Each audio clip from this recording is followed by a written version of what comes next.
Well, I'm glad at least one of my co-hosts got the invite to the funeral.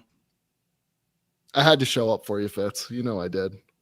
Well, I appreciate you showing it. That's it's very big of you. A real friend showing up when the going gets tough. You know what I mean? I had to pay my respects, you know? Of course.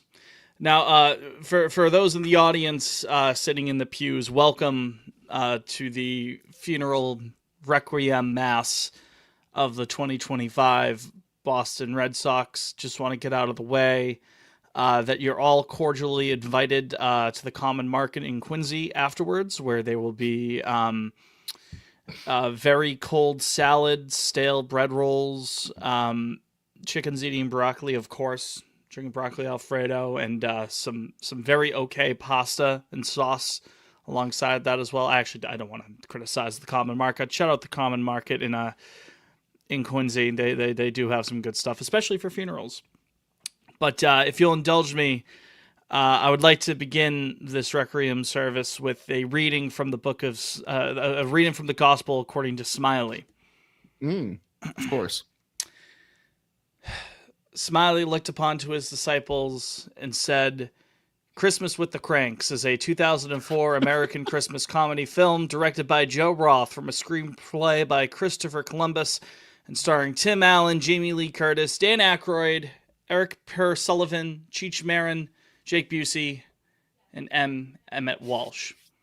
The grace of Lord Smiley be with you all. That was moving. That was touching. You don't know the response? You're not a good Catholic boy, Fantasy. You didn't say, and with your spirit. And with your spirit, of course. There you go. It should really be, and with you. Well, you were in Catholic school right around like 2012, right? Because that's when they made the change. I did not go to Catholic school. I did CCD growing up. I thought you went to Catholic school. No, I did not. Just all boys. Prep. I'm a prep boy. Oh, okay. Maybe I crossed my wires. I heard the all boy, and I just assumed that was a Catholic school. Well, if you did CCD, I did do CCD. I was educated, you know. So were you aware of the big change around like 2012 or so? And with your spirit, what else? Did they make changes to the what is it? The Nicene It is Creed? Right and Just was new. Yes. There were a couple other minor ones. I didn't like it. It was like it throws everybody off, and I don't know. I guess going now. I mean, I'm a C and E Catholic, if you know what I mean. It kind of works now. C and E. Christmas and Easter. Oh, I'm not even Christmas. I'm W and F, my friend. I'm weddings and funerals. I'm not even that good enough of a Catholic to go on, Christmas night or something, or on Easter. It is someone's getting hitched or someone's getting kicked. Holy, by God! That's Jake's music. What the hell? I thought you weren't going to be able to make it today. He's risen. He is risen. Hallelujah. Well, you're muted. Oh, he's on mute. What the hell? Still muted. Still muted. Can't hear him. You're very much muted. This is hilarious. I got nothing. Can you Folks, hear me we now? did not think that Jake... Well, now Jake's gone. Or maybe... No, Jake's back. Jake. We got people in the chat saying Jake. Dan in the YouTube chat. YouTube.com/appod on Lansdowne. Jake. Can you hear me? Yay! There he is, Jake. There he is. Now, let me set the stage here, Jake, before we go. We were not expecting you to join because it's your lovely girlfriend's birthday, and you were adjourned for the night. You got the... you're not playing hooky on us. Give him the night I off. just texted you guys. I can probably only stay for like 10 minutes. Okay. No. Well, Fair enough. She's in the shower. Okay, all right. Well, hello, Jake. It's Hey. over, a.k.a. Jake. We are joined by Jack Conrad, a.k.a. Liam. I am George Kataris, a.k.a. Fitz. This is Pod on Lansdowne. Jake, you missed the CCD talk at the top of the show. Oh yeah, I was confused. You also sure. missed the another Christmas with the Cranks reading from the Book of Smiley. Okay, so I'm sure you were fine good, with that. That's good. Yeah. Well, we don't have much time to waste, gentlemen. So let's get right into it. The Boston Red Sox Baseball Club eliminated, dead on arrival, shot dead in New York, in the Bronx to be specific. They fall 2-1 in the American League Wild Card Series. That was Thursday night. We were recording Tuesday. We had some time to, sit with our thoughts, hold space with that situation. Still doesn't feel good at all, though. Still feels really bad. I already missed the team. Jake, overometer's out of 10 now. Overometer's been broken with how over it is. Yeah. I mean, what's on your mind? We're gonna save Jake. We're gonna save, off-season plans, postseason awards, all that stuff down the line. Just in a vacuum of what has transpired over the last week. What's going through that noggin of yours? Disappointment. No, I'm not disappointed. I'm mostly. I came to a place of peace, I think, because I tweeted something along these lines, but I think since the day Anthony tweaked his oblique, I think since the that oblique day, tweak? I was tweaked the oblique. I was mentally preparing for a sad end to the season. So we had what was that, 3 weeks I had to prepare to be sad, and then it arrived, and I was sad, but I wasn't devastated. I don't think. There's a bit of devastation whenever it happens at the hands of. I mean, yeah, them. Although I will say, and I tweeted this the other day, I don't know what's going to happen in the ALDS, but if those trends from Game 1 and Game 2 of that ALDS continue, I'm not entirely sure. I mean, it is better to be in the ALDS. Let's call a spade, but not much better to go through this humiliation ritual right now, Liam. But that at the end of the day, we still didn't make it that far, and it still hurts, Mr. Fennessy. Yeah, I don't know. I'm kind of with Jake. I'm the only one hurt, but I'm the only one who cares about the team. No, wow. I mean, I'm the only one. I'm the only one torn up about this. I'm not saying I'm happy. But I do think for as much as, I think equal parts of the season went right and went wrong. If you look back on the injuries and some of the surprise performances we got, I know at the start of the year, they and the Rangers were consensus picks to make it out of the American League. So in that sense, you look back and you're like, well, it should have been a lot better, but I don't know. I mean, you kind of went into the playoffs with house money based on what the team looked like by the end of the year. Should they have won Game 2 in the Bronx? I mean, that's part of a larger discussion. I think that one will haunt me for the winter. As far as the state of things go, I think we're trending upwards. I also think barring any off-season disasters. The last month of the season, there were lots of trends that made it clear that a deep October run wasn't in the cards. Was not on the table. The offense was post Anthony injury was anemic. Doesn't even begin to describe it. I don't know what's worse than anemic, but it was that. I mean, Nate Eaton was your best hitter in September. Yeah, him and Nick Sogard. And then, Bayo was straight up bad through most of September, and then that reared its ugly head in Game 2. Which I was fine with him being pulled when he was. I was totally okay with that. And then Giolito got hurt. So, I mean, your fucking number 2 starter is rookie of all 4 major league starts in his life, is the guy you're asking to save the season, essentially. Hatfield put out a tweet right after Game 3, I think, and he was like, at the end of the day, the attrition just caught up to them. Not to, I'm not an excuses guy, but to make an excuse, it's like, for 6 months, guys just kept fucking dying, and finally it was too much. It was too much to overcome. I mean, I look at it this way. By the time Giolito went down, you essentially lost a full rotation. You lost Tanner. Not essentially. You did. You lost Cutter before the year even began. That's 2 guys that made # Cutter Crawford died months ago. Yeah. You lost Dobbins. You lost Dick Fitz. And then you lost Giolito. So it's like, I mean, at the start of the year, we were like, wow, there's all this starting pitching depth. And, by truck day, we'll be saying the same thing again. But, I mean, you can only... Of course. Crochet led the league in innings pitched. And, he can only go every 5 days. So...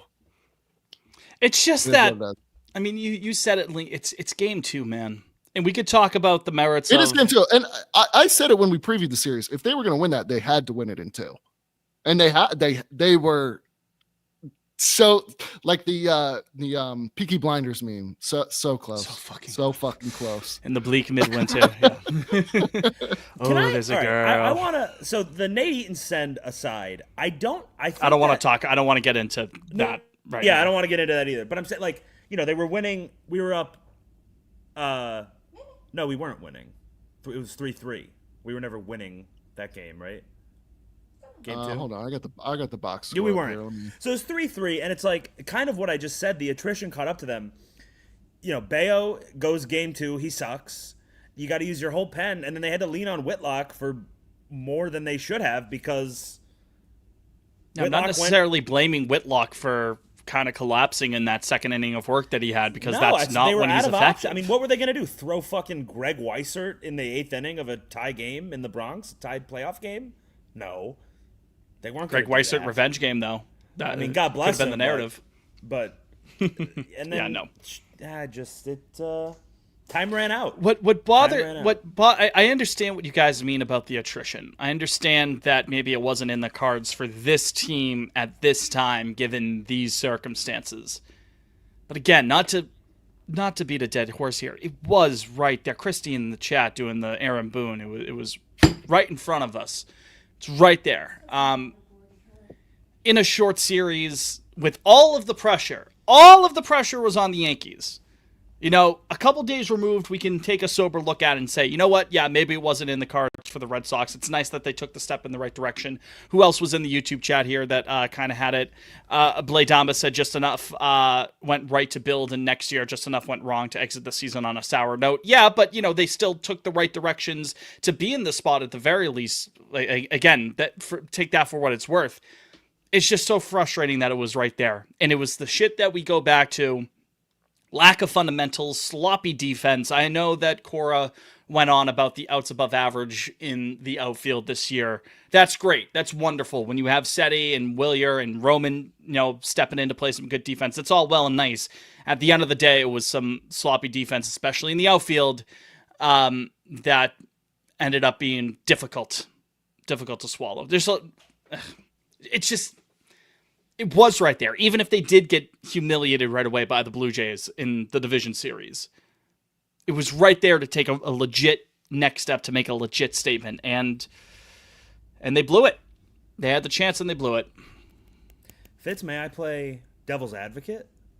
I don't think anything that I say is going to stop you from doing that, but go ahead. I think when you take a big step back, Fitz. Almost 2 steps.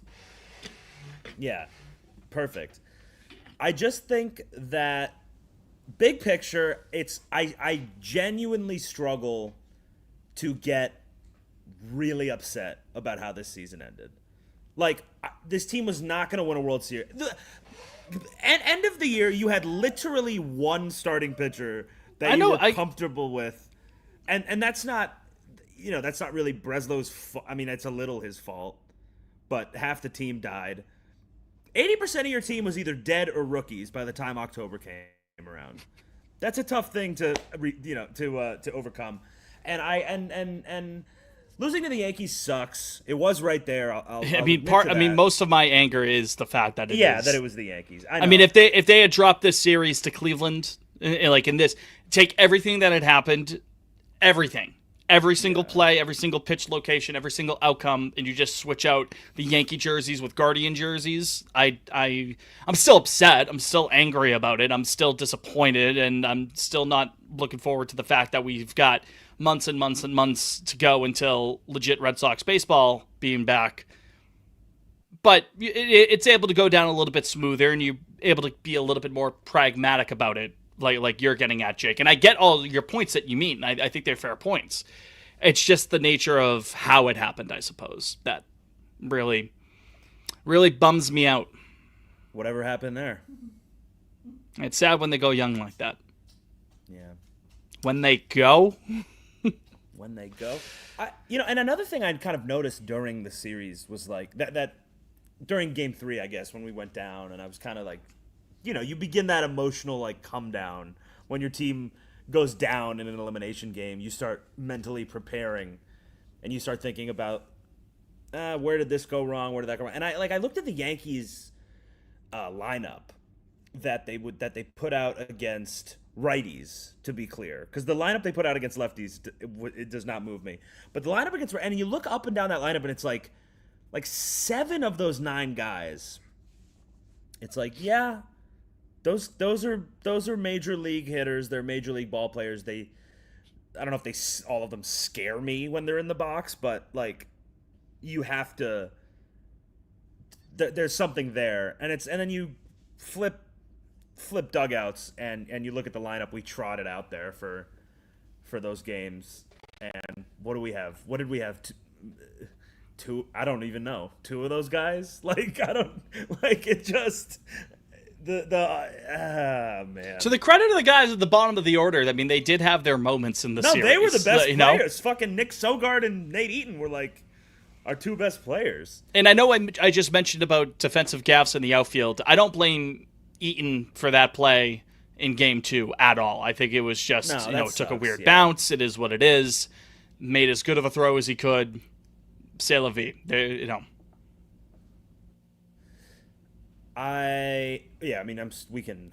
certain we'll get into. I mean, not for nothing. I don't feel like we could do 40 minutes on defensive gaffes. I'm not sure. I don't feel like there's been nearly enough talk about Ref and Romy in the series. I mean, the lefty killers, folks. They didn't kill any lefties in those. And then Romy. And then I think it was Jamie in the chat last week mentioned that Romy hadn't been hitting lefties as well, and I still put confidence in him.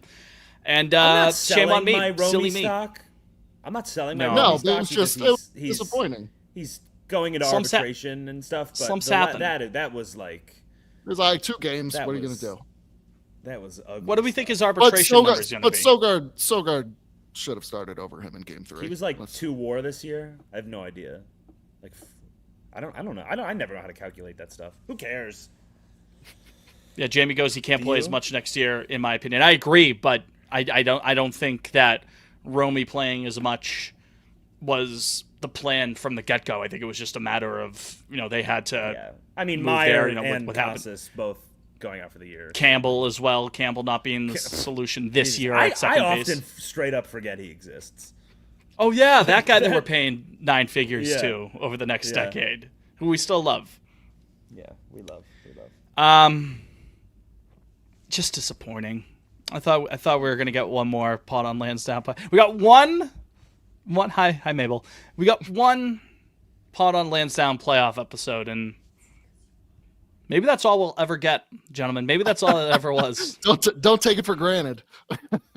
No, you don't actually. If it's big picture, you do feel good though, right? I do, and the further I get removed from it, the more hopeful I'll be. It's still raw right now, though, Jake. This is cope, and I think that's okay. We're all coping. But I actually you two don't sound like you're coping whatsoever. Well, you two are like, don't put in the newspaper that I got mad. Actually, that's what it sounds like to me. No, I mean, but I do think like getting eliminated by the Yankees is like kind of a fire lighting thing for maybe the front office or John and that wake up call. Not a wake up call, but like no, I don't say that. Happy birthday, Sophie. Fitz says happy birthday. Happy birthday, Sophie. Because you look at like 16 and 17. Liam, you didn't get the shout out. I know, and that's okay. Oh, Liam said happy birthday. Okay. You look at like 16 and 17, and the resources that would go into those after 16, after 17, which leads to the World Series in 18, Rome wasn't built in a day. Sure. It wasn't. This is the first season we've been good in 3 years, 4 years.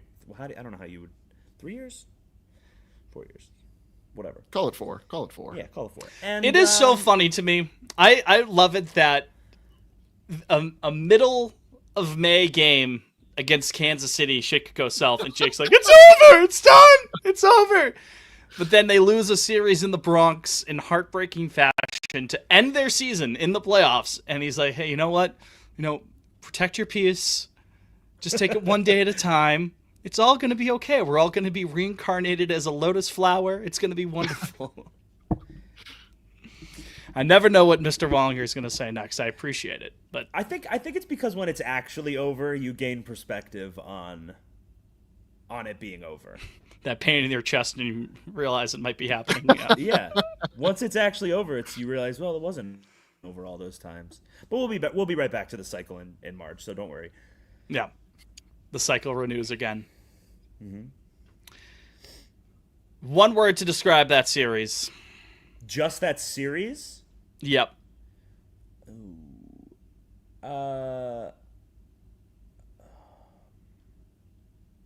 Flat. Liam? Meh. Just meh. M-E-H. Meh. Meh. That's what that. I don't know how you want to spell that out, but that's what it feels like for me. All right, Jake, run along. What? What? Pusha T's ad lib. Ugh. Yuck. Ugh. All right. What was your question, my friend? I was gonna say, what are you two lovebirds up to tonight for the birthday? Tonight, we're chilling in the hotel room and we're watching Dancing with the Stars in 9 minutes, which is when I'm going to get off. That's what Sophie wants. That's what Sophie wants to do, and that's what Sophie gets. I don't know why I just did the Trump. I don't know why I did the Trump when I was talking. It's a tremendous that's what dance she show, wants, frankly. They've got Hilaria Baldwin dancing with Gleb. Yeah, who's on this season? Who are the big? In Trump's voice. Mormon wives. We've got Whitney. How many Mormon wives? Multiple? Is Mormon wives. Well, actually, like 7 because all the pros are Mormon. Right. That's. Did you know that a lot of the pros on Dancing with the Stars are Mormon? I did not know that. Yeah, it's like I don't know. I'm not up to date on my DWTS lore, admittedly. Who's on it? It's Alex Earl. You guys know her, the influencer. Hilaria Baldwin. Alex Earl isn't that who dates what's he used to play for the Patriots, special teamer? Yeah, Braxton Berrios. Braxton Berrios, thank you. Yes. Lauren from Fifth Harmony. She got eliminated, I guess. No. Andy Richter. Oh, Okay. We know Andy Richter. Scott from Pentatonics. I thought you said Stav for a second. I thought you said Stavros. No. Nick Mullen, Dancing with the Stars. Zac Efron's little brother, who I didn't even know. I didn't know Zac Efron had a little brother. He's a star? Oh, Steve Irwin's son. That's who everybody thinks is gonna win. Oh, okay. Oh, not anymore. Or Whitney. Who's Whitney? The Mormon wife. Oh, the Mormon wife. All right. Mm. Yeah, but that's so 7 minutes. All right, so let's lock in here because I got 7 minutes. All right. Well, I mean, we're gonna throw it to break real quick. Throw it to break after I leave. Okay, fine. We'll throw it to break Jordan after Charles. you leave. I don't know what we're gonna talk about for 7 minutes, but Can I? I was gonna do. Yeah. I was gonna throw it to break after quickly asking for your fuck with, your don't fuck with, your Okay. song of the week, and Sophie's song of the week because it's Sophie's birthday. All right, and I hate to. And do then you this, can chat. fellas, And then you can chat with chat for a few Fellas, minutes. I hate to do this. The chat is asking. The chat. Should I say it? Should I okay, say well- it? Should I say it? They want me to say it. Be careful. Want me to say it? Be careful. It's not your birthday. You don't get full reign. And, he also doesn't get full reign just because it's his birthday either. You know what I mean? But Live from Las Culturistas Awards by Ben Platt. Did we get that? Diet Pepsi. I live heard from Ben the Las Platt. Culturistas Awards by Ben Platt. That's is the that on song. Spotify? Is that on Spotify? Of course. Yes, it is. Okay, one more time so Christy can get it. Diet Pepsi live from the Las Culturistas Awards. So Las means the. So you just said the. Okay, by Ben Platt. Okay. Originally performed by Addison Rae. And my song of the week, in honor of just a great picture that I'm sad we can't talk about, Fitz. I'll have to leave. But my song of the week is Dirty Work by Steely Dan. Oh, God, what a fucking picture. Yeah, That and the Sheck West needle drop. Not that I'm spoiling anything. yeah, and the No- Jackson 5 and American Girl. A lot of good needle drops. Yep. What a fucking picture. Thank you, Sensei. All right, fuck with Garrett Crochet. That's my pig. That's my ace. What can you say? Probably the only guy who you can really be like, yeah, he was really good. There was some No guys help. that were good, No. but he was really good. He was really fucking good. And there's not there's probably, Jesus Christ, maybe 2 pitchers you'd rather be like, that's a guy I want running out there every 5th day for the next 5 years. Yeah. Right? It's Skubal special. and I guess Skeens, but I mean, it is unfortunate that, obviously it's unfortunate that we lost the series for plenty of reasons, but it is unfortunate that that heroic 117 pitch performance will kind of just go to the wayside. We'll remember it, of course. But like history you won't ever see it on like best postseason starts. Yeah. Or whatever. But I think Sox fans will remember that. I do. I would hope so, man, because he fucking commitment to the team. Next time we're in that situation, we'll be like, well, this is what he has in his bag in postseason moments. Yeah. So all right, do your don't fuck with for the remainder of your time, and then we're gonna go to break. You have the floor. Well, the moment we've all been waiting for. What else can you say?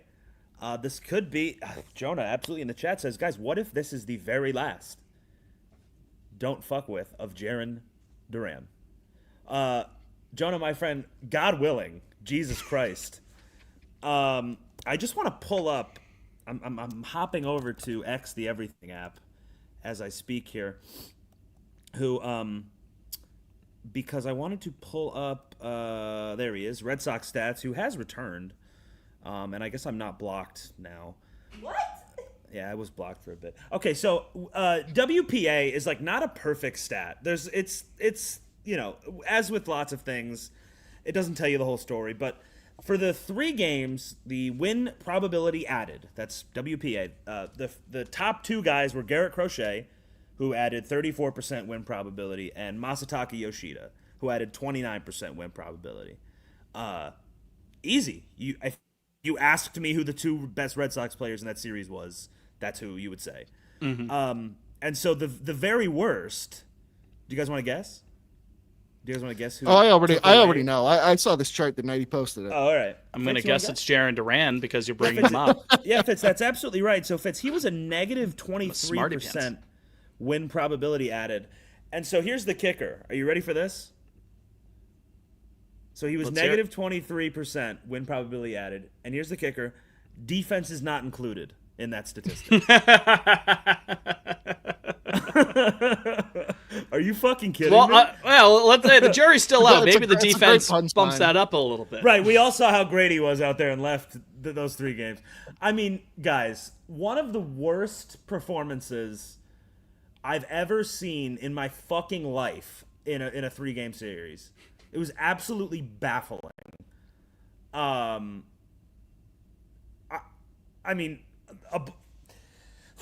right. If a ball hits you in the glove, guys, if a ball hits you in the baseball glove, some would say, myself included, you should probably catch that ball. I've dropped plenty of balls in my slow pitch purely Controversial, but true. After hitting me in the glove, but I'm also not paid money to do that. Yeah. In Dedham. And it ended up not hurting the team. Like, the run didn't score, but the lack of hustle on that Stanton double. That's the one that killed. That's the one. like- I'm more upset about that one than It's like, Yes. honest to God, like, what do you do? What do you do for this team? I forget who mentioned it on Twitter. They had mentioned, hey, maybe he didn't want to overrun the ball. And, like, I get where that person's coming from. Of course you don't want to overrun the ball. It'd be one thing if he was on a full-on sprint and did do it. About? But When you're the ball, he's look the at outfielder. He's watch- tracking it. Like, right. why Watch did he think it was the gone? clip. He's out to lunch. Strolling in the park in left field. There's the ball. Oh, maybe I should think about getting it. At least fake a hustle. Guys, I saw people on Sox Twitter this last week being like, man, I don't know, like, what, what kind of trades you can work on to get him out. I could fucking care less. I could not fucking care less what he gets traded for at this point. Like, I'm so far beyond the asset management part of this. He had like a 4B war season. You could trick someone. I could trick think someone I very actually easily. think there's a lot of like dumb GMs out there that Or like, ooh, hustle. Are mean, they in the guys, Great Lakes guys. region? Guys, you want to hear his? You want to hear his OPS by month? I have it pulled up already. Let's hear it. April, March 762, May 697, June 701, July over 1,000, August 763, September 692. You said March, April for 7-6. Oh, I guess it includes April. So okay. Yeah, I mean there were like 3 games in March technically, but it doesn't. I mean completely fell off in September. The on base was 303 in September, and that's my leadoff man.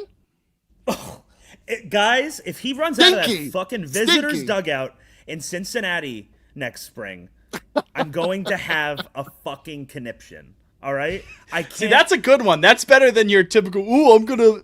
Ow! They have a fucking conniption. I just challenge can't, yourself on that, chick. I like that. That's a good phrase. can't- It's time for It's time. Well, it's time for Dancing with the Stars. Hold off stage. All right, let me say goodbye. I love you boys so much. I love all the fans. Birthday cake for my birthday. Wow. Would you look at that? All right, right, I love you, Jake. guys. Love you. Don't fuck with Jaron Duran and obey your mother. Obey your mother, of course. Obey your mother. All right, Bye, Jake. guys.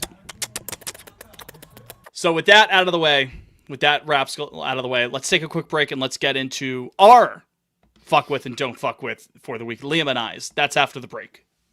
Pod on Lansdowne will return. What up, chat?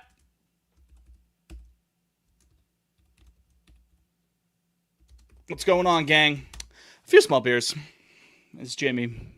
I had a few small beers. You know what? I'm gonna grab one while we're on break. Why not? You're gonna grab a small beer? Jonah, meatball sub or mac and cheese for dinner? Go meatball sub. I love mac and cheese, but Ooh, a Beverage Jacko. of the evening, a Jacko. Jackos are pretty good. Not one in the fridge. Did you get the variety pack or did you get just straight up Jackos? Riss and I, we got the variety pack a couple weeks ago when we went to the drive-in, and this is just what's left over. Mendon, It right? was, yeah, it's a great time. Love that place. And then we went again this past weekend. Well, how about that? And got a full 12 of Jacko because that's the only one she liked out of the variety pack. Jacko is good. Oktoberfest is delicious. I like Mm-hmm. Oktoberfest. Well, that's good to know that the Mendon Drive-In's still in. Maybe if it stays this unseasonably warm, maybe I'll try to sneak my way over to Mendon at some point. It was What's lovely. playing? We saw Halloween. It was a double feature of Halloween and Nightmare on Elm Street on Friday. It was a lovely time. One time I went there. I went with Missy Mo and the in-laws. Just kind of took them out. She's the oldest of 5 there, so we didn't take all the siblings. The point is, it was Incredibles 2, which we saw. That was fun. Second was Greatest Showman. Left after 30 minutes. What a dog shit movie Greatest Showman is. It's a really, really bad picture. What's Greatest Showman? That's the Is that Hugh the Jackman, P.T. Barnum circus. Yeah. Yes. Okay. Great album. Yeah, the movie's shit though. I'll give you that. I love that soundtrack. Love that soundtrack. Good soundtrack. I put Saturday the 11th or anything. Conjuring. It's all horror movies now. Oh, Rocky Horror. Yeah. Which I've never seen Rocky Horror. People are gonna Weapons. Weapons at There you the go. drive. I haven't seen Weapons yet. So Yeah, get that in. It's a good one. you still got to see fucking. I know. One Battle After Another. I know.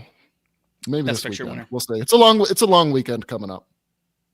It's kind of endearing that the guy who plays Wolverine just wants to sing and dance. So yes, it is. He's great. He's great. I swear to God, Liam told me he's gonna force me to watch Greatest Showman. Yeah, Someone just named strictly for the music. Riss also says "Boo and the Woo."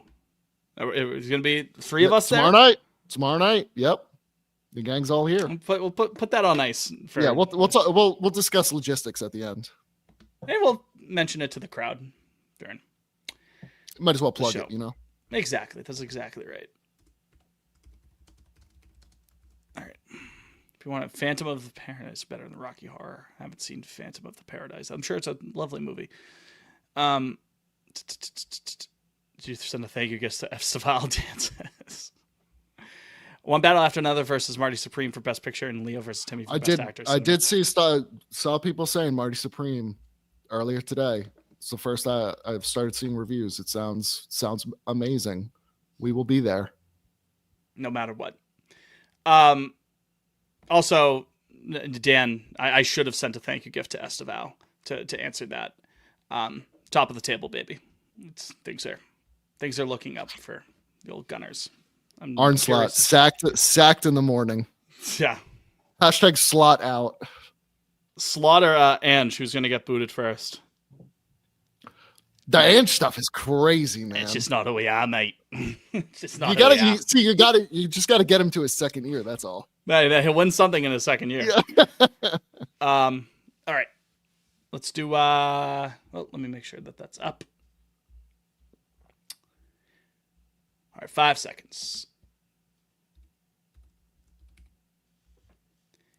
Bottom Lansdowne has returned. Jake has returned to watching Dancing with the Stars. Or I guess he didn't return to watching Dancing with the Stars, Liam. I suppose he started it.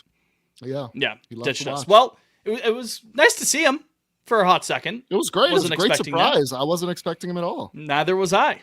I saw someone coming into the stage named It's Over. It's like, did someone pull our IP? Like, did they, like, are we getting spammed here? Are we getting swatted, perhaps? But no, it was just Mr. Wallinger for a hot second. But Fitz and Liam here taking you the rest of the way.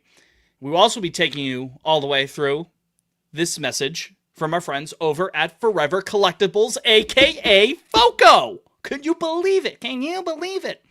In case you folks were not aware, FOCO is one of the leading manufacturers in officially licensed collectibles, apparel, accessories, home decor, and much, much more. For over 25 years, have to take a breath there, kind of lost my breath. FOCO's success is directly related to their ability to bring exciting new designs and product ideas that allow you, Mr. Fennessy, you listening, wherever you may be, to show off your fandom at the game in the comfort of your own palace, the office, anywhere you may go. Right now, folks, we're giving you a 10% discount code on all in-stock FOCO items, including the wide range of products that they carry for our beloved and recently eliminated Boston Red Sox. To do so, to claim that 10% offer for in-stock items, you're going to want to visit foco.com. That's FOCO.com. Or you can click on the link in the description below wherever you're listening to this episode of Pod on Lansdowne and use the promo code POL10 to save 10% off at checkout. This offer applies to in-stock FOCO items only. Just want to stress that again. Pre-order items do not apply. If you try to use it for a pre-order item, you'll be forced to watch Dancing with the Stars with Sophie, whether or not it's her birthday. It has nothing to do with their birthday. That's just the stipulations from the folks over at FOCO. Again, that's promo code POL10. That's P as in pod, O as in on, L as in liposuction. Liposuction 10. To save 10% off at checkout on in-stock items at foco.com. Find your fandom with FOCO. 3-0 Mariners, as K-Bird brings up in the chat. Before we get to fuck with, don't fuck with, do we want to pick our allegiances, Liam? Oh, it's M's all day. Love Seattle. Mariners, Brewers, World Series. There. It's easy. Mariners, Blue Jays. I'm already getting excited about that ALCS. Let me tell you. I mean, you kind of have the Blad Bud. They're calling it the battle of the border. The bad blood of that wild card series that they had a couple of years ago. The comeback there, a little bit of history there. Maybe to the casual fan that doesn't jump off as like an exciting series, but to the sickos like us, you're right. Seattle, Toronto would be one hell of a series. Special. It would be a blast. Special. So I'll say Toronto. And then also Milwaukee as well. Again, someone to get there first. Because that was, again, dollar in the electric jar. But it was electric last night at Miller, which I will be dead naming. What is it? What is it now? Guaranteed American range? Family Field, if I'm not mistaken. So another mortgage lender or insurance company, something like that. It is weird. Like, and I'm not just saying this as a proud connoisseur of the Miller brand. This has nothing to do with that. Why do some corporate names sound so good? Like, I mean, it's the same at the end of the day. It's corporate bullshit. It's corporate sponsoring. I shouldn't have an affinity for it. And at the end of the day, I really don't have an affinity, but it does just sound better. Miller Park. Maybe Sure it's because does. it makes sense with it being in And Milwaukee. they're brewer. The team is literally Brewers. Well, so there you go, right? But even like Busch Stadium sounds better. But that's a sponsorship. It's the Anheuser Busch. But that's great because it's like, all right, there's some local ties Connection to it to as well. But then even Yeah. like Safeco Field in Seattle. Now it's T-Mobile Park. It doesn't sound good. Even U.S. Cellular Enron Field. Field. And well, Minute Maid Park versus Daikin Park. It just, Yeah, I'm not calling it Daikin. I'm sorry. Minute Maid. I'm just not. Isn't Daikin like there? It's like a Korean company too. I don't think they're based out of CJ Houston. in the chat, to bring it to basketball, Staples is ridiculous, and yet compared to crypto, crypto.com arena. Staples Center, iconic. People still call it Staples. Yeah. It's a fucking, for the home of the Los Angeles Lakers, maybe the preeminent NBA brand that you can think of. It's sponsored by a fucking office supplier company, but it flows. Something about it. Sounds great. There's got to be like a rhythm to it, you know? Yeah. It's just- Again, it rolls maybe off the this tongue. is right. Maybe this is just me. Everything was better when I was 12 years old. You know what I mean? Maybe there's a part It of always that. is. Of course, yeah. The world was so good in 2008. Nothing bad was happening in 2008. It was wonderful. Except Matt Garza. Cars, yeah, fuck it. Akinora Iramura, who was that? The Yep. second baseman there? Yep. Yeah. Stepping on second. Giovanni Soto was there, or was Soto already with the Cubs by then? That was Soto's rookie year, wasn't it? He won Rookie of the Year in 08 with the No, Cubs? I mean Longoria won Rookie of the Year. No, I'm just saying in the NL. Giovanni Was it Soto. Giovanni Soto? Who was with the Cubs, or who was with the Rays and then the Cubs? Not Garza. Oh, was it Diana Navarro? Diana Is that the Navarro, there? catcher, right? Yeah, Yeah. I'm thinking, that's why I said Soto. But yeah. Foco.com, find your fandom with Foco. Fuck with, don't fuck with for us. Do you want to get us going, and do you want to pick what direction, Liam? Balls in your court. Shit, let's do the oh god, I was ready for the fuck with, but now I kind of want to go don't fuck with. Well, Just, then listen, do whatever you but want. I didn't have my don't fuck with picked out yet. Let me just say, if I had to pick the don't fuck with is let me go. I'm gonna say, I mentioned it earlier. It's Romy and Ref not showing up against lefties. That was disappointing. The two of them were a combined 1 for 14 with 5 Ks. I think Romy's only hit was literally in his last at bat in game 3. So, I mean, to be the guys that, come in with an OPS of, 900 to 1,000 against lefties, and you don't do any damage in the first 2 games, like that's a huge missed opportunity. And I know it's such a small sample, but it's the postseason. Everything's a small sample. Like you guys got to show up. I mean, to Crochet's credit and to Moss's credit, I'm looking at Story. Like Story had 5 hits in the 3 games. Another guy that showed up. That was kind of it. So yeah, that not fucking with those two. It was just kind of a letdown, especially if that's it for Ref. Like that's a sad way to go out. I did want to ask about that because we had kind of earlier in the program touched upon a little bit of Romy's future and, mentioned, hey, maybe we don't want him playing full time as often. I guess that, sure. But at the end of the day, like redundant. The injuries, it was like Nate Eaton and Sogard at the end of the day. Like the injuries, he's a great bench player to have around. Like 100%, like versatility. Cora loves that. He's got pop. So I mean, you had that in terms of in Romy, but then the more interesting question might be the Refsnyder question, because whether or not Jarren Duran is a part of the team next year, whether or not Wilyer Abreu is part of the team next year, I'm sure he's going to be thrown around in some trade talks, right, wrong, or indifferent. At the end of the day, I mean, someone like a Nate Eaton is probably going to be in the mix as a bench bat, as a 4th outfield, candidate. At what point, I guess, another year older, what do we do with Rob Refsnyder? And again, that's not a question we necessarily have to answer right now, but I'm just curious, Liam, what you think of.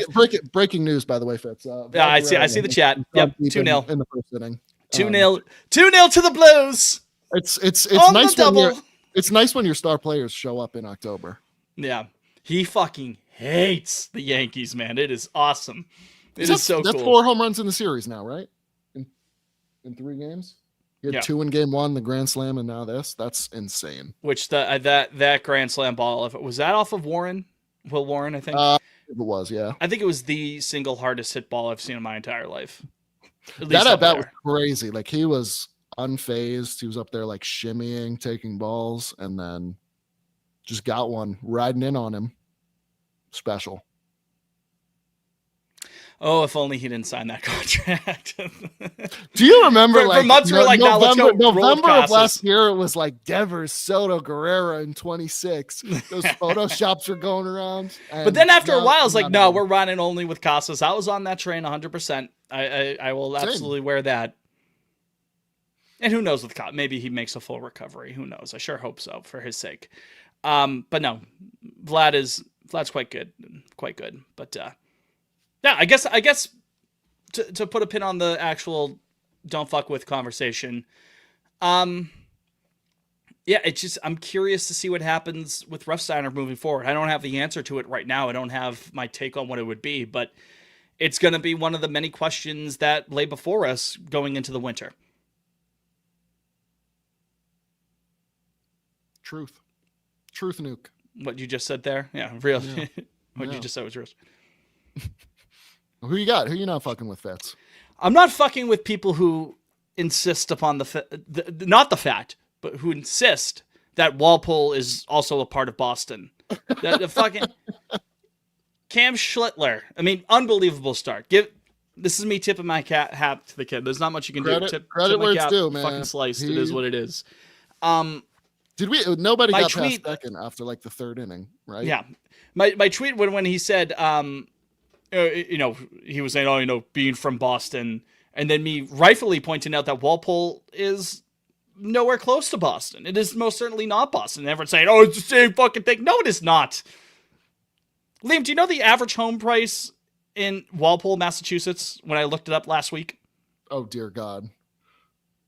Home price. Like, not I mean, granted, real estate in Boston is wicked expensive, but that's... Yeah. I don't know. We're talking about a pretty well-off million suburb. and a half. Million and a half. 762 is the average home. But even then, like, Walpole is a very nice community, very nice little town. It's nice. Nothing against Walpole. To say Walpole is a part of Boston, as Dan points out, it's like saying Randolph is part of the South Shore, which it most certainly is not part of the South Shore. Blade Thomas said, never heard Walpole called Boston in my life. Well, the starting pitcher of the Yankees in Game 3 very much called it that. Listen, again, no ill will towards Walpole, the very fine people of Walpole, Massachusetts.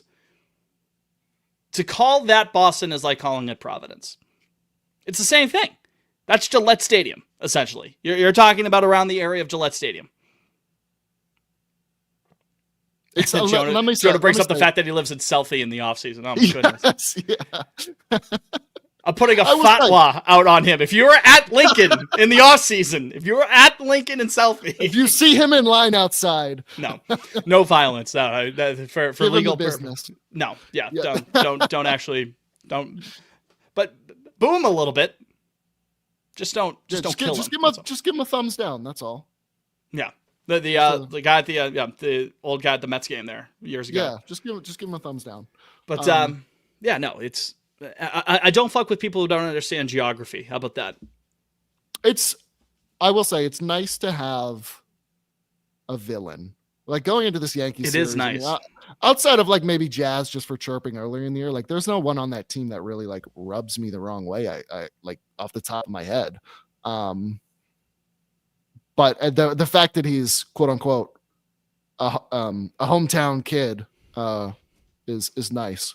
We got Benedict Arnold reincarnated. It's the end of Ron Burgundy. I hate you, Ron Burgundy, but God damn it, do I respect you? Like, yeah, you need that enemy. I mean, can you just? I can't imagine growing up around here. Your whole family's a Red Sox fan, and then you're wearing the pinstripes and have to shove against the Red Sox in a postseason game. Like, I don't know. I'd be conflicted. A little bit, but I mean, like I'm sure the checks that he's cashing. Oh yeah, I mean, a hey, little bit less. So, I mean, good for him. Good for him. Shona goes, I have zero respect for shit Hitler. Shit Hitler, I'm fine with that being the actual nickname. If we want to get back into the real Red Sox Yankees hate, That's shit a good Hitler. one. Hearing Tigers are dead as well. What are the scores? What do we got over there? What the hell going on over there? We got 3-0 Mariners, top Seattle. 4.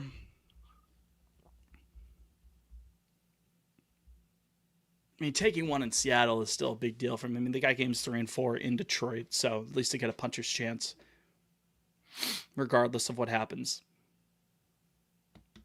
I mean, many are saying my boy Jose De Leon, who I was praising last week, should have thrown game 162, so we could have gone to Cleveland. But that's neither here nor there. Yeah. Well, what are you fucking with? I mean, there's not much to fuck with this week, but There's not. It's slim pickings, and Jake already took Crochet. So I got to take the next man up, and that's Masataka Yoshida. yeah. A guy who was banished to the 9th circle of hell at the start of the year. Really didn't have a spot in the team until the injuries kept piling up. What his role is next year is still an absolute mystery to me. Yeah, again, beyond me. I don't know. Yeah, that's I'm not even sure. But I mean, let me see. I just had his shit. I had it pulled up right here. I have the numbers. 7 ABs, 4 hits, 2 RBIs, for an OPS of 1100 in his 3 games. Like the only guy, and I think this is part of a larger conversation about the team's offensive approach, but it shows you how valuable putting the ball in play is. Like simply Just getting on, like, you know what I mean? Everyone. He's a bat to ball guy. Would more power from your quote unquote DH be nice? Yes, of course. They do need more power in general, though. He puts the ball in play. We talk about how much as far as the rest of the team goes, the rest of the team struck out 30 times in those 3 games. I know, a third of that was. I have their strikeouts for the year pulled up too. They were 8th in the league with a little over 1,400 strikeouts. I honestly would have pegged them to be even higher, like top 5. The fact that they're only 8th is it was unbecoming the last month and change of the year. The lack of situational hitting, the strikeouts, can't drive guys and runners in scoring position. And I think you gotta. I mean, depending on what your plan is for the offseason, I just simply put, I think you need more guys that get the bat on the ball, regardless of whether it's good contact or not. It's just, I mean, they're just whiffing far too much. I agree with that entire diagnosis, like what we had just talked there. But part of my takeaway going into the new year, I think there needs to be more thump in the order. And I understand that there are places in the lineup for guys who can get on base. We can talk about how much we love 3-run homers all we want, but I mean, you need 2 guys on base for that. You need 2 guys who can put the ball in play or draw more walks to do exactly that. To even give yourself the chance for a 3-run homer. You cannot lose games in the National Football League and still win. I understand it's that type of analysis, but it's true. But man, this team could really stand to get some more slug in that lineup. And again, part of that has to do with the injuries. I understand that. The injury, the trade of #him. He would have been able to provide some thump, maybe. Yeah, but I don't know. I look at, and I know Willier had a disgusting series in the Bronx and was a complete shell of himself after he came off the IL, but he was second on the team in home runs. So that's my argument against any, notion of trading him this winter. His last home run was August 17th. He went on the IL the next day. He still finished the year with 22 home runs. Only 3 behind. It's 30 home run potential. Right. Like, and I get your continue. I understand, the right field defense, Gold Glove caliber. I know there's people who don't love. I know I just said I don't like the whiffs. Like, he struck out 100 times in 115 games. Like, but to your point, Fitz, they need power, and he's clearly a guy. What was his OPS? His OPS for the year was 786. So I mean, but, pretty I mean, solid. that I mean, not final amazing, week but and change probably killed him. yeah. Probably You would've have been to take close that to with a grain of 800. salt. You're talking about a guy who can give you around an 800, 820 OPS or something like that, and even if he has some holes in the swing there, he's still going to provide you 30 plus home run potential. Mhm. I mean, if you make enough investments into the lineup, he's batting fifth or sixth, and that's the Yeah. type of hitter that you're getting. I mean, that's pretty damn good. I mean, I forget who mentioned it. It may have been during the press conference the other day. I forget where I heard it. But the discrepancy in the amount of outfield home runs that the Sox had versus the Yankees.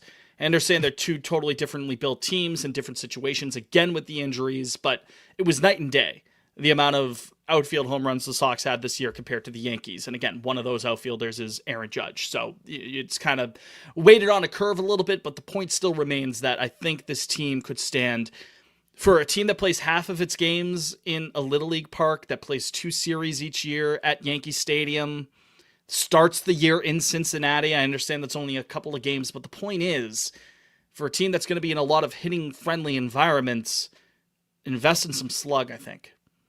Joe goes, who should we trade, Duran or Abreu? The answer is Jarren Duran. That's who should be. If one of those two is going to go, Consensus across the board. it's Jarren here Duran. at POL. I don't think it's, I'm glad that Jake isn't here right now to hear this. I'm going to have to hear it from him later if he listens to the episode. If he listens to the episode. He may just not listen to the episode. Be like, I'm busy. So I might get away with this. I'm soured on Duran. It's still a 4-win player we're talking about off of this year. But a lot of that is buoyed off of 1 or 2 months of success. So I mean, if you're July was fucking crazy, man. it was unbelievable. But if one of those two has to go, it's probably Durant, which is funny that almost a year ago, I was like, I don't want to push Abreu out the door. I don't want to see him go. But I was like, the writing is on the wall for Willier. So take whatever I say with a grain of salt. Who fucking knows what happens? My fuck with for the week, I'm double dipping off of last week's. It's Connolly Early. I understand that inning didn't go well, but he was BABIP to death there. It is what it is. Like make a play behind him. Make a play behind him. To give him that entirely on the experience defense. and for him to pitch the way that he did, basically right off the shelf, off of the minors, right away, like, okay, kid, here's your 4th or 5th outing. Go pitch in a winner-take-all game at Yankee Stadium. As a lefty going up against, like, Giancarlo Stanton and Aaron Judge, right, from the right side of the dish. Massive respect to him. Big ups for him. Whether or not he's slotted right into the rotation for this upcoming year, TBD. But I got to tip my cap to him, man. Even if it didn't work out, he still has my respect. And to me, I mean, he felt good enough going to him. As far as I'm concerned, he gave you a chance to win Game 3. Exactly. It was just the 7 guys behind him. I'm not including Narv in that. Like, didn't make plays. Nate Lowe, the ball hit between him and Romy at first. Seti and Willier in the outfield. Like, just kind of, I mean, stuff we know. We've seen them kind of fumble fundamentally earlier in the year, but at that stage, like, it all came home to roost in Game 3. Basically, right. all the ugly stuff we've seen over the last 3 years. And if we're talking about how the pitching depth was kind of pushed to its limit in the latter half of the year, which is true, but now going into 26, if a lot of that stable is still intact, not traded, whether or not, like Jamie says, fine with him being in the rotation opening day, but I'd feel better if he was there for in AAA to start the year. I'd feel a lot better if we had him enough pitching 100%. to start him in AAA. I agree with that. But the point is, to give him that experience this year, I think it will pay dividends down the road. So, encouraging outing from Connolly Early, one of the bright spots of a pretty shitty night on Thursday. Joe says, should we have traded Early and Tolley for rentals? I still say I still say no. I don't know who out there would Again, have I was the made advocate for Merrill significant Kelly at the difference. deadline, and I was not happy when that happened. So. Yeah, no, I mean, like a guy like Merrill Kelly or Joe Ryan would have moved the needle, but I mean, certainly with what was left of the offense by the end, I mean, look, like Crochet threw an all-time game in a Red Sox uniform in game one, and they still almost lost. So I don't know. I just think at least you can look at it this way. They have arms in the pipeline. If Joe Ryan was here and threw a gem in game two, and we're in the ALDS right now, like, maybe you're singing a different tune. That would be fine and dandy, but I don't know if what was left of this lineup gets you past the ALDS. I also think that there's a good chance that we get Joe Ryan in the offseason anyways. So. Yeah, I mean, clearly, it's sort of like Crochet last year. You talk a little bit here and there, you lay the groundwork, and then something actually happens now that everyone's home, and I don't know, they got more time to iron stuff out. So. One more point on the pitching situation, though, and that kind of leads off of that. I trust Breslow to make the moves in the offseason. Trade deadline stuff, don't necessarily trade him just trust him just yet to pull the right levers, but I think this past offseason showed that he's willing to take bold moves and make the big splashes needed to raise the ceiling of this team, which is what I think that the pitching staff needs. There's plenty of guys, and I think it was Hatfield with Sox Prospects, who does great work, outlined the fact that, like, hey, it's going to be Crochet, it's going to be Bayo, good chance that there's an acquisition to round out your top three, whatever order it is. But from there, for two spots, you've got about probably 10 guys within the organization who could feasibly be that 4 or 5 starter. I mean, if Sandoval's injury recovery goes well, then you have him.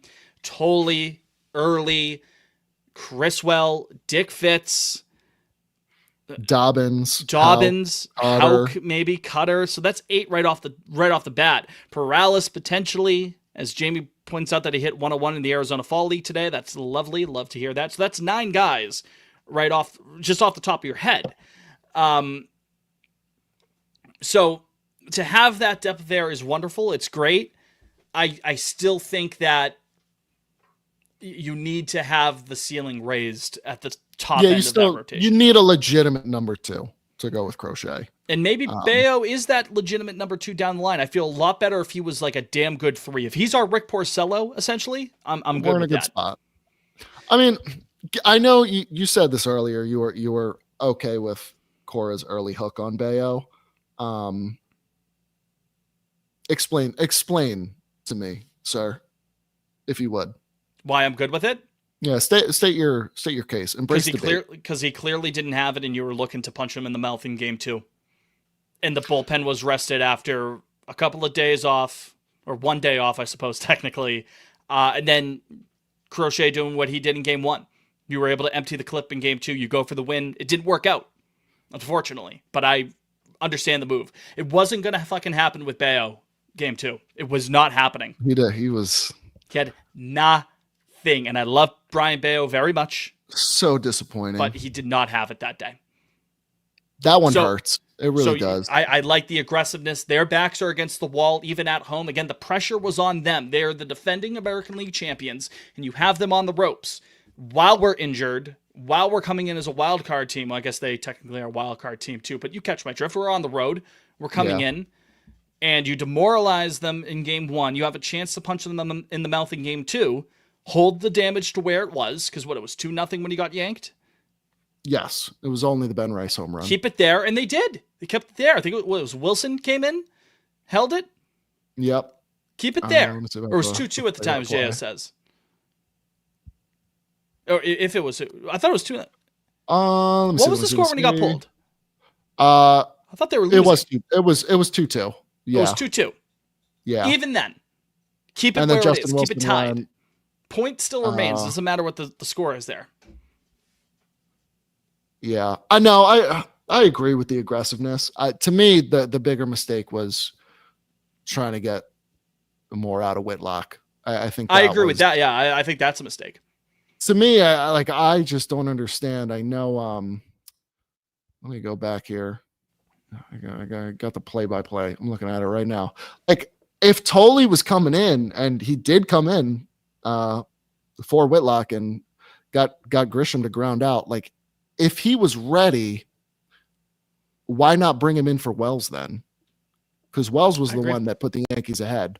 I know there was still Volpe and McMahon were between Wells and Grisham, but I don't know that the Whitlock thing is going to have. Was there traffic? I mean, was there traffic on base for Wells? Maybe they didn't want to put. Well, Tolley yeah, in that situation with already runners on base, ducks on the pond. Because Jazz had walked, and that was the Eaton play. Yeah. So that one, I don't know. It's just, I think stretching Whitlock there is going to have me scratching my head more than Bayo, because we had seen it like clear as day over the course of the season. In the first half, they kept trying to ride Whitlock for 1+, try to get 2 innings out of him. Which is great in theory, but right in practice. But by June, they had essentially abandoned that strategy, and his numbers were essentially cut in half the rest of the way. Yeah, he was spades. So that one, to me, is the bigger head scratcher. But I don't know. I think if you're Alex Cora, I still think you can sleep well at night this winter with the Bayo decision. I agree. Because you're right. You had your entire artillery at the ready. So yeah, keep it tied.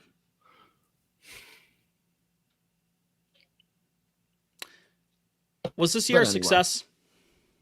100%. You think so? Yeah. I think anyone's saying it wasn't. Like me? Is rage baiting.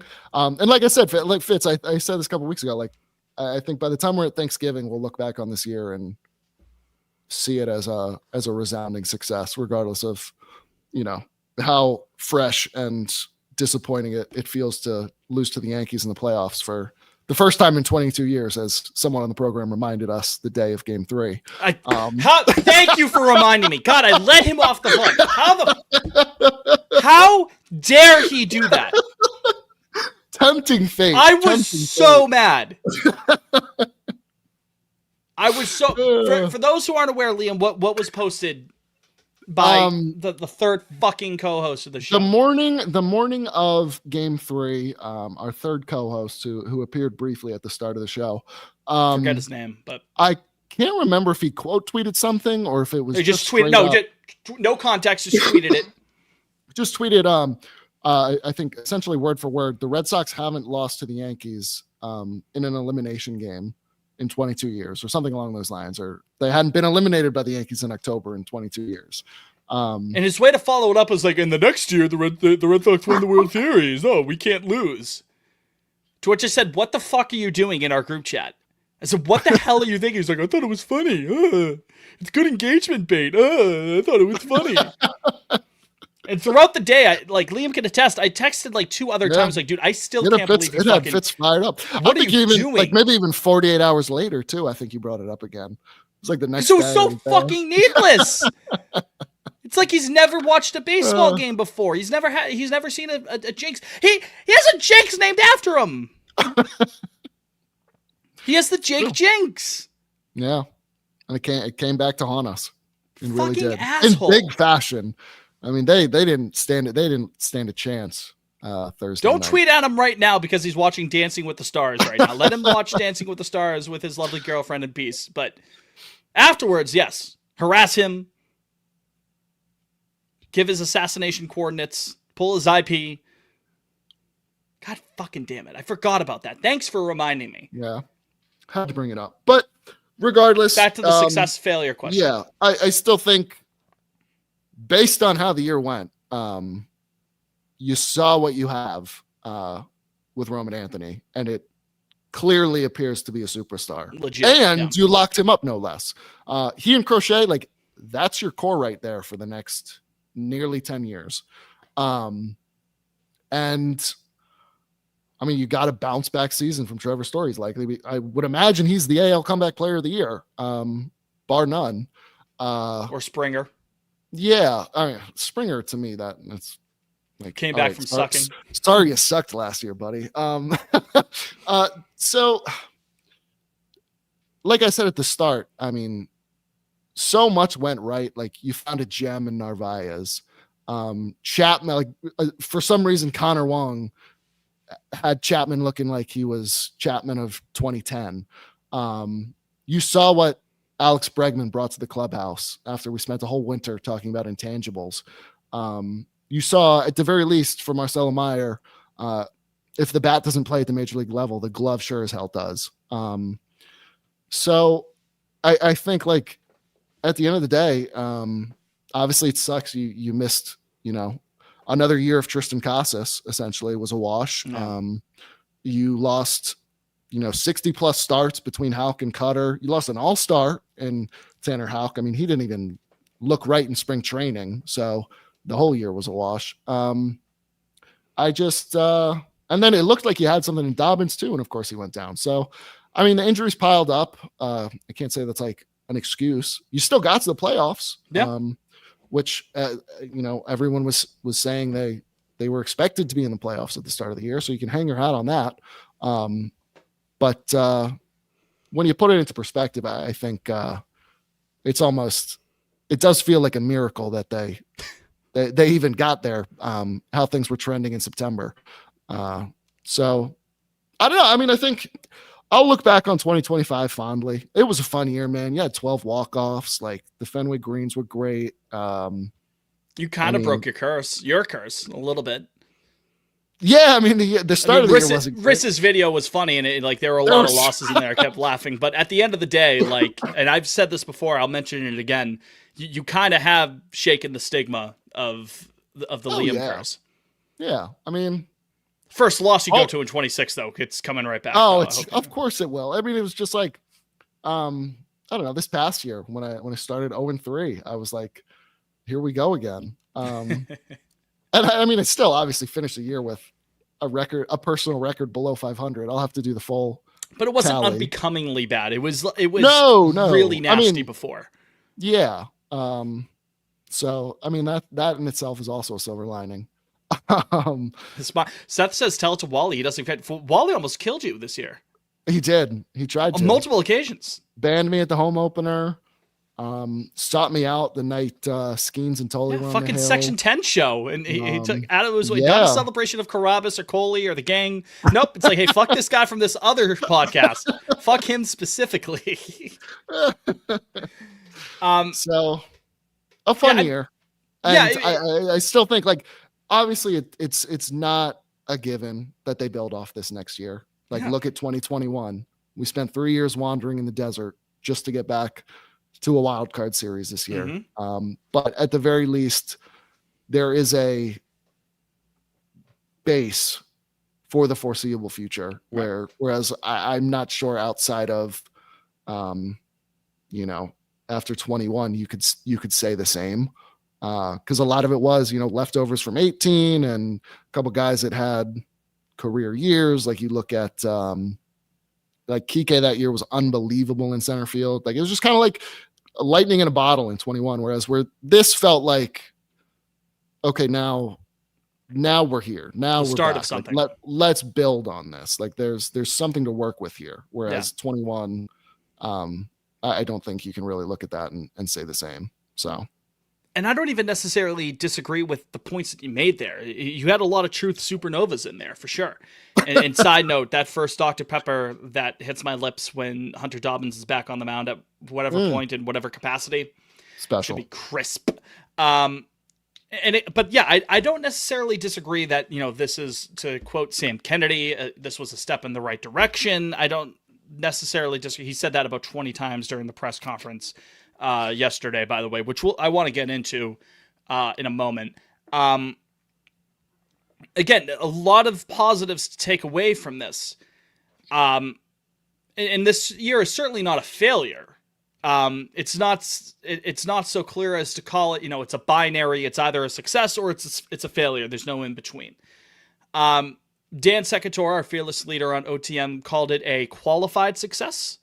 In the drafts of a yet to be released, kind of year in review article that's going to be published on Over the Monster at some point in the coming days, I'd imagine. I guess I would kind of agree with that. I hesitate to call any season that ends at the hands of the Yankees in the wild card series. I struggle to call that a success with the pedigree of this organization, the standard that we should be upholding. I can't let them off the hook and say, it's still a successful year. It was a fun year, productive year, encouraging year.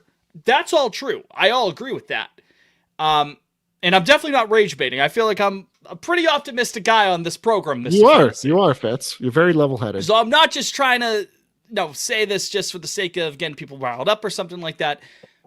All of that can be true while at the same time still not being considered a success. And I guess success is in the eye of the beholder. It depends on what you define personally as a success. If you think it's a success, that's totally fine. Live your truth. Do what you want to do.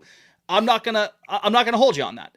To me, I struggle to sit here and say 2025 was a success, even though we lost in the first round of a best 2 out of 3 to your most hated rival, who are, by definition as it stands right now, I mean, by the end of tonight, by the time you listen to this, maybe they're not the measuring stick, knock on wood.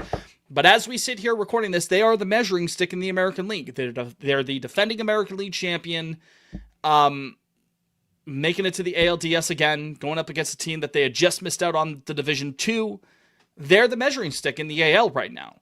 So that when they're your biggest rival and you lose in their backyard, I can't call it a full-on, hands-down success. Positive developments, yes. Things to get excited for in the future, yes. The future is bright, I'd say so. But you're also right, Liam, that they're not promised to get back to this point. And Craig Breslow said that during the press conference as well, that we can't just assume that everybody in this organization is going to take a step forward, that this whole operation is going to take a step forward into 26 and beyond. We can't assume that it's going to be bright and happy days. There's work to be done. And given the standard of the Boston Red Sox, knowing that work still has to be done, I can't let it slide and say that this is unequivocally a successful year. But that's just where I stand. No, I see both sides, clear as day, and I don't think one's right. I don't think one's right or wrong. Over there's good people on both sides. There's good people on both sides. Many fine people, right? Which I think that's a good transition into the topic of the press conference. Kind of towards the back end of this, because I don't know how much you took away from it. Did you even watch it? No, I did not. I think I got wrapped up in work, and by the time I realized it was even happening or remembered that it was happening, it was already over. So I don't know. I read a piece in The Athletic earlier today that essentially summarized it. So I have a general gist of how they went. Well, yeah, that's unfortunate because I wanted to do not word salad, but I don't know. I don't really know how much you can expect from these end of the year, State of the Union pressers every year, because I don't know how much insight you're really going to get. But yeah, well, that's unfortunate because I wanted to spend 45 minutes talking about the updates to the real estate plans that Sam Kennedy was very excited about. Did he? Wait, actually. For a hot second, he was talking. I mean, he didn't talk for 45 minutes. I'm being facetious. Fenway Corners? But yeah, he was talking about Fenway Corners, how they got to wait for interest rates to go down and shit like that. Stuff that went over my head. You're the business guy with Morning Brew. You probably know more about that shit than I do. Shit, but I got to go back and listen to it. He was asked about it. He talked about it for a hot second. It wasn't all that long. He spent more time saying that this year was a step in the right direction. I'm not joking. In his opening statement, he said it probably 5 times. Step in the right direction. He likes to repeat himself. Maybe that's his thing, the alignment thing. The step. He just might have vocal tics.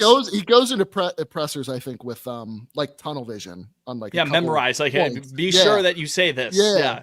Just overthinks it. Just hammer that. That's the main takeaway. That's the Smithers strategy, baby. Yeah. But I wanted to save this towards the third and final segment, just because again, there's not a ton. You're right. There's not a ton that you could take away from it. And part of that is the fact that Breslow said his usual, hey, we have to keep all options open kind of thing. I think some people sort of took that as nobody in the organization is safe sort of thing. And maybe that has some people kind of spooked. I don't know. I mean, maybe I'm reading too much into it. Trade, man. They could trade you or me this winter. I don't know. Yeah, we're now a Kansas City Royal podcast. By the way, I always feel like I go to Kansas. That's the second time I've gone to Kansas City. I was talking about Jake like in the middle of May, getting riled up about a Royals game. Why does my brain just instantly go to the Royals? You love those Royals, man. Yeah, KC baby. Cole Reagan's come to Boston reclamation project. There you go. But in all seriousness, back to the point. He says this typical stuff, keeping all options open, which I'm fine with. First of all, keeping all options open to improve the team. Great. There's a Arsenal podcaster, this guy Alex Moneypenny. He has a channel called The Different Knock, and over the off season and second half of last year too, he was saying that moving forward, Arsenal has to be more ruthless if they want to take this shit to the next level, which I think they've done a fair amount of that. The Red Sox have to be ruthless. They have to, if they're going to improve the team, they need a little bit of ruthlessness in them. So keeping all of your options open, maybe that's a step in the right direction for that. And then the other point was that I guess it's just a reminder for folks to stay patient in the offseason. We're a long way from any of these dominoes even beginning to fall. Breslow holding his cards close to his chest, I don't think that's indicative of any lack of a plan. I am enough of a Brez feeder to trust that he's going to pull the, make the right moves to get this team close to where it wants to be, or if not all the way there. So, that was kind of some takeaways I had from the press conference. Yeah, I mean, I think if you're talking ruthless, like the first domino that has to fall is this isn't, any groundbreaking insight, but it starts with Bregman. You need to bring him back. Right. He needs to be in, like you saw. I mean, he missed 50, 60 games in the middle of the year, but still was a presence in the dugout. Good numbers. Yeah, was around the young guys. I still think that's invaluable. Whether or not he opts in or out, it starts with ironing something out there. Where they go from there is anyone's guess. Obviously there's talk about first base, there's talk about starting pitching. All of that is great, but yeah, to me it all starts with Bregman. Yeah. The stuff that he provides on the field, I understand, the injury history might have people spooked a bit, but what he can do when he's on his A game on the field, what he provides to, a budding young culture off the field. Who cares if you're overpaying for the last year or two of that contract? I don't care. Keep him here. This is their go time. And I don't know, next year's still only going to be his age 32 season. Yeah. Pay up. He's a good player. Because if you don't what the hell are you going to do in the infield if he's not 128? Here? Yeah. Yeah, 100. Like, who's playing third? Meyer on opening day if you don't have him? Like, I don't know. Nick Sogard? Nate You still need to depend on Meyer to give you a full healthy season. I still believe in Marcelo Meyer tremendously, but it's starting to get I need him to play. It's concerning. It's the same thing with Casas that we said going into the year. And I look back at our talk with Lou last winter, where it was kind of a make or break year for both of them. And well, shit, they both got hurt again. Meyer obviously is going to have a longer leash than Casas at this point, as he should. But it's like, I don't know. Someone's got to give there, man. The tag injury prone is apt at this current moment in time. Yeah. So Jamie goes, Meyer shouldn't be viewed as untouchable in the right package. I agree with that. Yeah, I mean, I get it. It depends, but yeah, he's not completely hands off, especially if you're able to lock back in Story, if you're able to lock Bregman back in. And CJ goes, I just don't think Bregman looked the same post-injury, and that makes me nervous. Again, that's what I mean. Yeah, it's not you're not necessarily, it's not invalid to feel that way, CJ. I get what you mean, but also a full off season off. I think that could fix that. Get him back up to game speed and whatnot, game shape, and then we go from there. Let me see. Yeah, so he came back. He got hurt on May 23rd. He came back July 11th, and for those 63 games through the end of the year. His triple slash was 250, 338, 386 for an OPS of 724. Is that what you want from a guy you're paying 40 mil? No. But I do think it's, you have to look at the injury. And is it something he maybe came back from too soon? I mean, who really knows? I do think they mentioned that during the press conference. They said, "Hey, I do remember him being like, I do remember him being like, it's not as bad as I guess he had a similar injury, if not the same exact one in 2021, where he missed a lot of time. I mean, because when he got hurt, the triple slash was 299, 385, 533 for an OPS of 938, and he finished the year with an OPS of 821. So, I mean, I'm not going to stick my nose up at an OPS of 800 plus.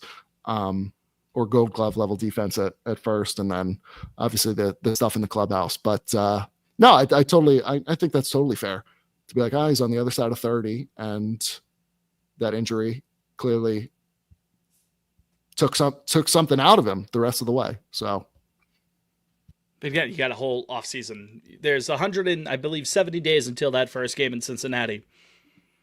That's a lot of time. What was 170 days ago? Let me see. 170 days ago. Because it was 171 yesterday when I looked, I believe. So 170 days ago was 420. Wow. It was 420. Blaze it. The world has changed. Da, da, da, da, da. It's the motherfucking D-O-double-G. It was a Sunday, April 20th. Who did they play there? Was that Easter? That was Easter. We were at that game. We were at Fenway together. Wow. That White Sox game, right? Mm-hmm. Was that Houck on the mound? He gave up that 3-run homer or so, wrapped around the pole? Around pesky pole? Is that the only game they lost to the White Sox that weekend? Because it was marathon weekend, if I'm not mistaken. April 20th, they lost 8-4. The losing pitcher was actually Zach Kelly. Oh, it was a Kelly. Okay. Dear God. They were up 4-2 going into the 7th, and then gave up a 3-spot, a 2-spot, and a 1-spot in the 7th, 8th, and 9th. Yeah, I remember Alex was like, I did not realize that the Sox just gave up the lead because we were having a great time. Grand old time.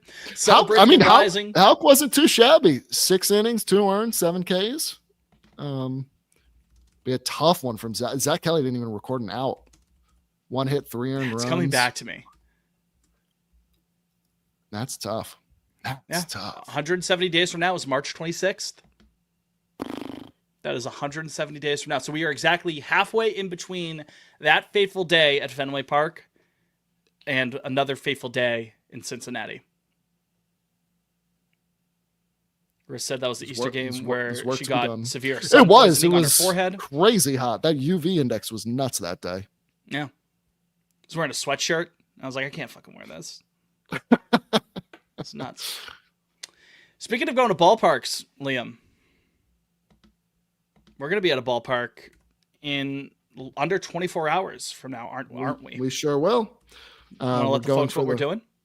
We are headed out to the heart of the Commonwealth. We will be at Polar Park tomorrow evening for Smiley's Spooky Spectacular. Boo in the Woo. They're calling it Boo in the Woo. A little haunted house action for family and friends. So we'll be checking that out. The Woo Sox invited us out. So yes, thank you to the Woo Sox for that. Are we in the trust tree? We're in the, of course, always. I'm horrified. You're gonna go through. So there's I'm a scaredy folks, dude. For folks at home. There's 2 quote unquote experiences. There's a haunted house or a haunted, I don't know, walk through the concourse basically for children, and then there's one for adults. And I think Fitz is gonna opt to go through. I might go to Weenie Hut Juniors, man. I do not fuck with. I've never understood the appeal of like horror movies. I am very I'm very jumpy. Someone coughs too loud behind me, I jump. So this is gonna be fun. I'll do it for the content. I can't wait. I'm excited. I do it for the brand. Do you have the little mic, the little smiley mic? Of course, right, I can bring that. Yeah, I'll double check that the mic's charged, but we should be good. But yeah, I mean it's fun. Now, granted, I'm not happy that the Red Sox got eliminated. But it would have been tough with game my 4 happening nerves tomorrow of night, being nervous about the potentially. Red Sox in the ALDS, and then my nerves of getting jumped and scared by Zombie Smiley. That would have been too. I would have gone DEFCON 1. I would have been probably not a good person to be around. But you know what? You know what hurts, Fitz? what's that?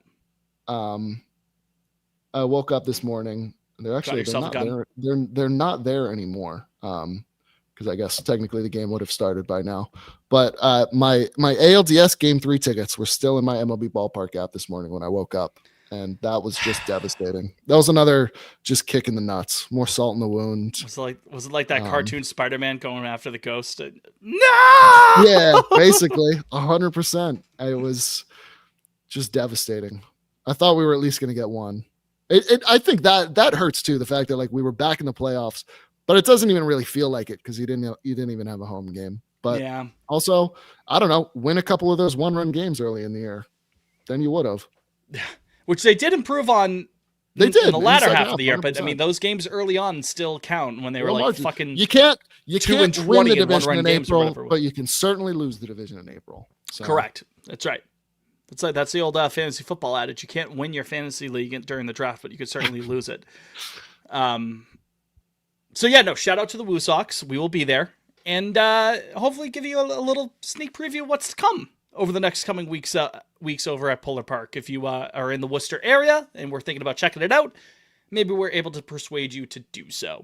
So shout out to the Woo Sox. Thank you to them. I can't wait. I hope Smiley's dressed up. They did a Halloween thing last year, and last year he was dressed as a pumpkin. So hopefully it's the same this year. It's very apt. Maybe he's a moon this Jacko Smiley. time. I need some Jacko Sam Adams afterwards to calm the nerves, I think. Maybe Wormtown has like a nice little fall pumpkin beer potentially. Good thinking. Yeah, Smiley, hook me up, man. I can be bought. Then I got to drive back over to just sell the Boston afterwards. I'll be responsible. Drink responsibly, everyone. You'll be fine. We got to take the commuter rail back, etc. You're taking the commuter rail? Yeah. Yeah. That's my plan. Emoji of the week is a pumpkin. Yeah. Why not? For Smiley's costume. It's a pumpkin. Song of the week? Oh, God. One came to me earlier in the show. I should have bookmarked it.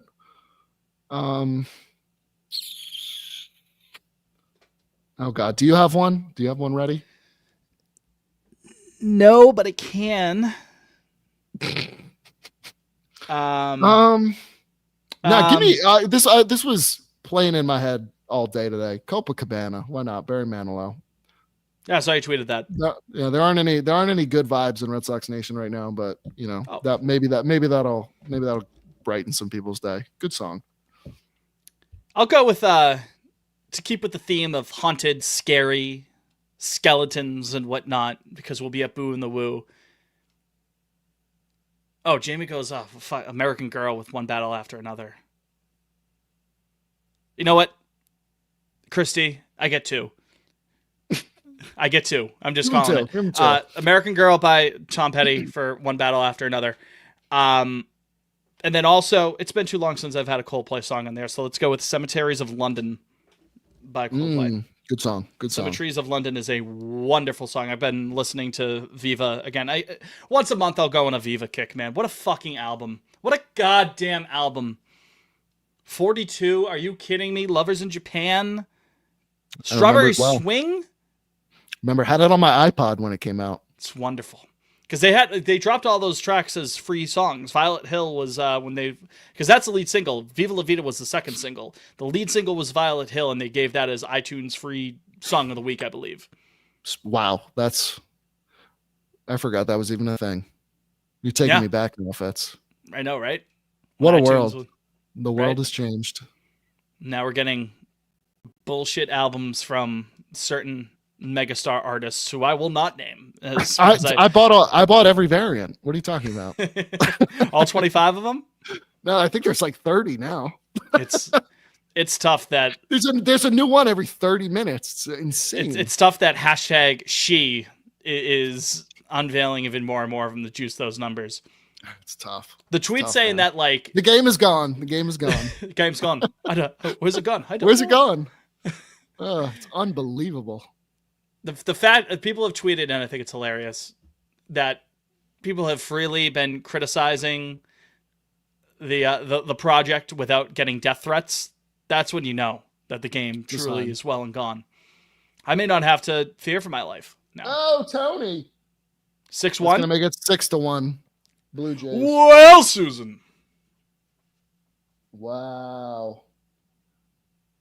That's tough. It actually hurts the Yankees' winning percentage over the course of the year, so we're actually a little bit closer than we thought we were to them. They only had the one extra win in the postseason. It's true. What's the worst postseason? 2-4? I mean, 1-2 and 2-4 it's the same. It's just extrapolated. This run differential right now is unbelievable. What is it? Was 11-1 the first game, then 13-7, so that's 24-8. Yeah, so now you're looking at 30-9. 30-9. Yeah. I'm really bad at math. You could probably see my gears the wheels were going at turning. full, like literally steam. You're better than me. I couldn't even remember the two. I suck. I'm more of a writer. I've always been more of a words guy. I've always been like taking a test at school. I'd rather write an essay and fumble my way around with that. Try to, scheme it that way than an objective like math question or something like that. I'm not good at math. Which is weird because I very much like baseball stats and whatnot. I love writing about that. Yeah. Count my sevens multiplications tables. Like I know that off the top of my head just based off of football. Touchdown, the extra point. That makes sense. I need practical uses for my numbers for it to make sense. Practical don't give me like Johnny has 7 apples. Yeah, if a train leaves Chicago. Yeah, fuck off. 2:00 in the morning. Yeah, absolutely not. I just realized we forgot to take a second break. We'll just load all the ads in that one break. You're going to get one mega super long commercial break in the middle, and my apologies for that. Did we have a voicemail or anything? I checked. We didn't. All right. Although, I would like to open it up the voicemail line. Maybe a mailbag episode is what we do for the next episode to get the off season truly well underway. Could be good to take stock to see where all the perverts are at. When do we want to record again? Do we want to go back to every other week, or are we sticking at every week? What are we doing? Some housekeeping to wrap up the show. I don't know. Maybe we will do next week. Just to have Jake back, give his thoughts instead of waiting 2 weeks. Go from there. At some point, we will go to every other week. Maybe just once the playoffs are over. I don't know. Yeah, maybe one. Yeah, I think maybe that's what we did last year too. At some point during, holiday season coming up and shit like that, like we're not going to do anything for like week of Thanksgiving, I'm sure, week of Christmas. Christmas, I think is a Thursday this year. I think you might be right. You're onto something. But like no one's going to listen to a Red Sox podcast on Christmas Eve. No. I love the perverts very much. But I mean, that's just not going to happen. And if you do listen to Pod on Lansdowne on Christmas Eve, first of all, thank you. I appreciate that. But spend time with family or friends, or enjoying a nice warm cup of cider or something like that. Listen to the Pogues Fairy Tale of New York. You don't have to listen to us, something like that, or listen to us. I'm not your God or your father or your boss. Go back, listen to old episodes. I don't care. Yeah, right. Gather around the campfire, put it on the wax like an old school Pod on Lansdowne episode where our mics were shitty. Dear God. Overlay the Charlie Brown Christmas music over it. Dun, dun, dun, dun, dun, dun, dun, dun. God, we are coming up on Christmas, dude. Jesus. Holidays are here, man. Well, I mean, once you get to Halloween, the year's basically over. I still like to hold out strong and not listen to Christmas music until the night of Thanksgiving. So there's still still got just under 2 months until I can do that. November 27th is Thanksgiving this year. People who listen to it November 1st, you're gonna get burnt out by the time December 10th rolls around, And it gets early and earlier. Thanksgiving, man, it's getting absorbed by the Christmas spirit. Christy Goes better or Thanksgiving worse. is this weekend if you have the right ABS correct dates. Is it? Oh, is it Canadian Thanksgiving? Oh, there you go. When is Canadian Thanksgiving? Canadian I mean, Thanksgiving, October 13th, Monday, October There you go. 13th. There you have it. Yeah. Is it always on Indigenous Peoples Day? 'Cause that's also Monday. Yes, it is. Indigenous Peoples Day is Monday. That may just be a fluke. I don't know. It's always the second Monday in October, Ah, which that's right. little holidays on Lansdowne. Holidays on Lansdowne. Calendar on Lansdowne. Yes, second Monday in October is Indigenous Peoples Day. Both are the second Monday in October. So yeah, there you go. There you have it. There you have it. The more you know. Oh, Knowledge is power. I mean, Botsy and Christy already said so in the chat. Like, I should have just taken them for face value with them saying. No. Yes, You need a second source. Need a second source. I mean, State your third source. technically. Yeah, right. Yeah, exactly. That's the tenet of Bare Knuckles journalism. There are two sources. Canadian Thanksgiving is not as problematic. It's just about that parentheses as there is doing a lot of heavy lifting there. But again, we're one to talk. In any event, is that going to do it? That's all I got. That's going to do it for this funeral edition of Pod on Lansdowne. Oh, that's what I was going to do. All right. Second song for me, Taps. That's what I was going to choose. Now I remember. Forgot this was the funeral. Forgot this was the funeral episode. Right. Or, Amazing Grace or something. Yeah. But, yeah, I mean, I listen to the PLL playlist from time to time. I do. Now that there's enough music on there where you get a fair enough of a mix. So if we have Taps on there, just randomly, I'm sitting at work and comes on. It's going to be jarring, but it'll be funny. But yes, thank you, folks. And with the season for the Red Sox now officially being over, I do want to express gratitude on behalf of the show. I'm sure Liam would say the same thing. I'm sure Jake would say the same thing. 2025 was an excellent year for Pod on Lansdowne. This is the biggest year that we've had to date. Had a lot of great guests on the show.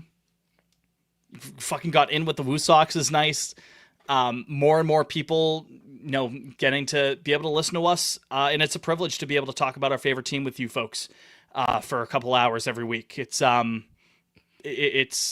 something we don't take for granted. It's something we take seriously, and it's something that we want to keep doing and grow and get more people listening to this program. That's all stuff for a later date, but for now, just wanted to say thank you sincerely for the time you give us, you taking the time to even listen, comment in the chat, shoot the shit with us on social media. It's because of you that we're able to keep doing this, and you're the reason why we find so much joy in doing this. We have a fun little community who listen to this stupid ass show, and we're very, very thankful for that. So thank you. Thanks, chat. We love you. We love our perverts. I thought you were going to do the Tim McCarver ditto. Ditto. We love our perverts. No, I mean season 4, man. I can't believe it. It's flying by. Next year's year 5 of us doing year 19. Man. Next year is technically year 8 of Pod on Lansdowne. Technically, if you go back to 5 the for Colin us. Cowherd days, yeah, 5 for POL 3.0. Yes, the canon. The canon. We the Beatles before Richard Starkey. The Pete Best era of Pod on Lansdowne is behind us.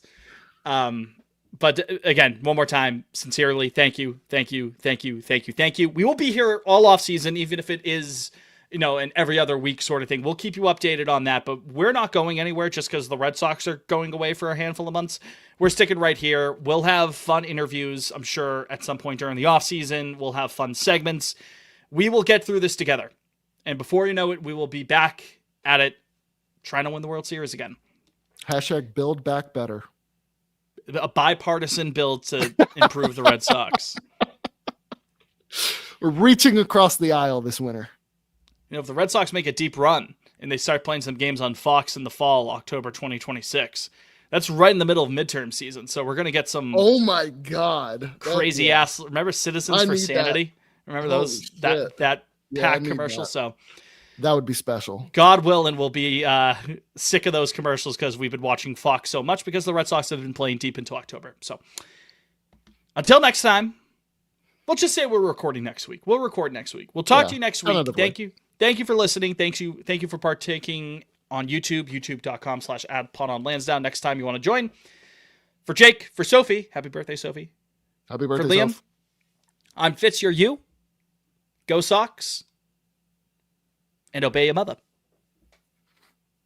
Obey your mother.